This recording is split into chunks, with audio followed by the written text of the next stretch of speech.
Welcome students, let's read our first poem from your course book Flamingo. And the poem is My Mother at 66. It is written by Kamla Das. Kamla Das was born in Malabar, Kerala. She is recognized as one of India's foremost poets.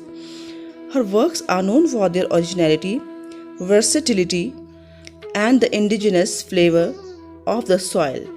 Kamla Das has published many novels and short stories in English and Malayalam under the name Madhvi Kuti. Some of her works in English include the novel Alphabet of Lust, a collection of short stories Padmavati, The Halot, and other stories in addition to 5 books of poetry.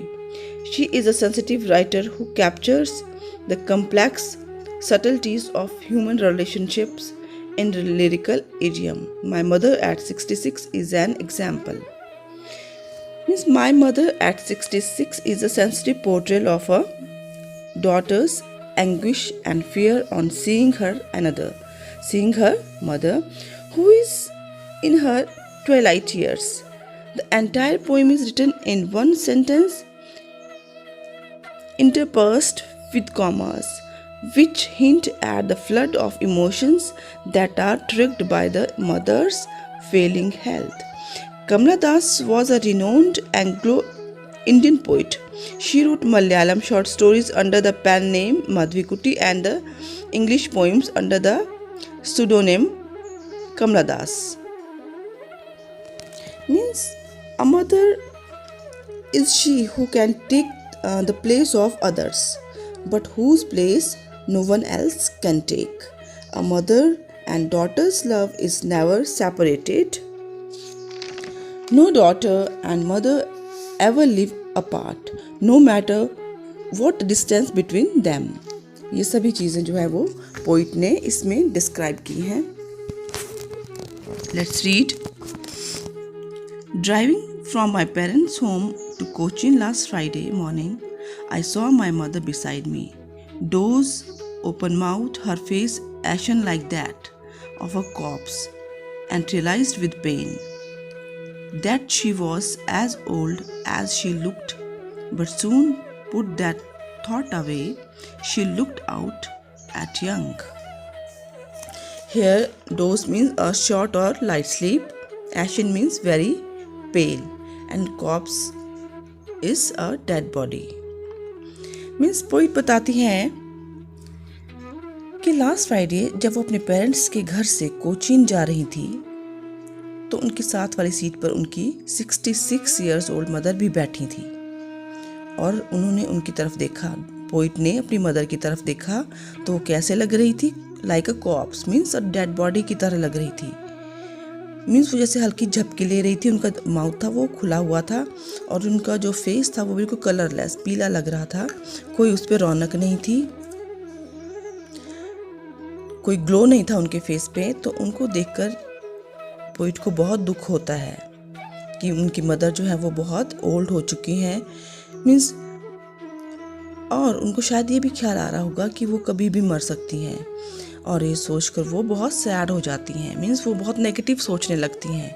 उनकी eyes में आंसू तक आ जाते हैं ये सोचकर कि उनकी मदर की जितनी एज है उसी के अकॉर्डिंग उनकी फ़िज़िकल अपीयरेंस भी हो गई है, उसी के अकॉर्डिंग उनकी वो चेहरा उनका लग रहा है. इट मीन्स कि वो बूढ़ी हो चुकी हैं और पोइट को मन ही मन में डर है कि कभी भी वो उनको छोड़ के जा सकती है.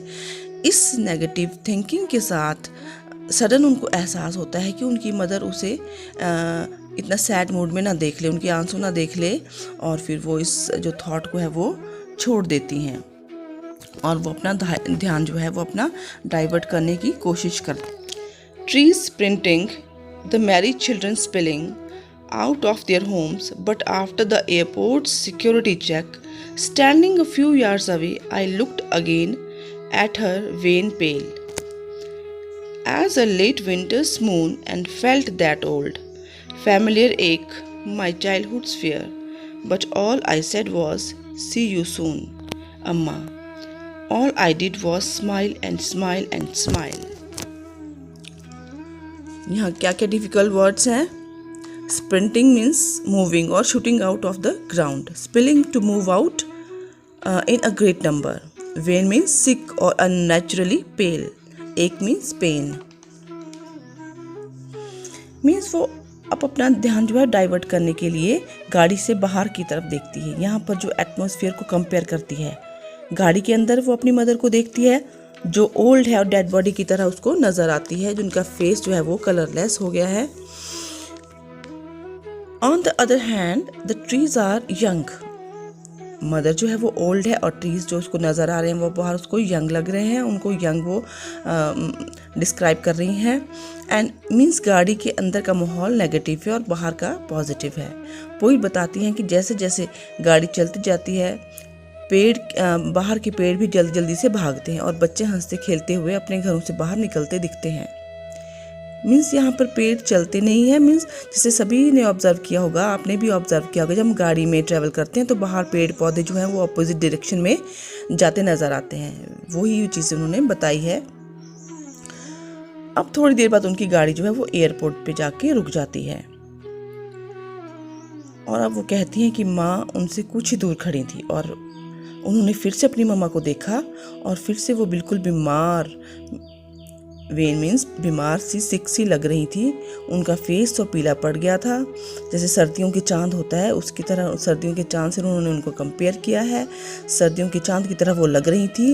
एंड विंटर्स मून में वो ग्लो नहीं होता है जो नॉर्मली हमें मून में नज़र आता है. तो वो तभी अपनी मदर को विंटर्स के मून के साथ कंपेयर करती हैं और उन्हें अपने बचपन का डर भी सताता है.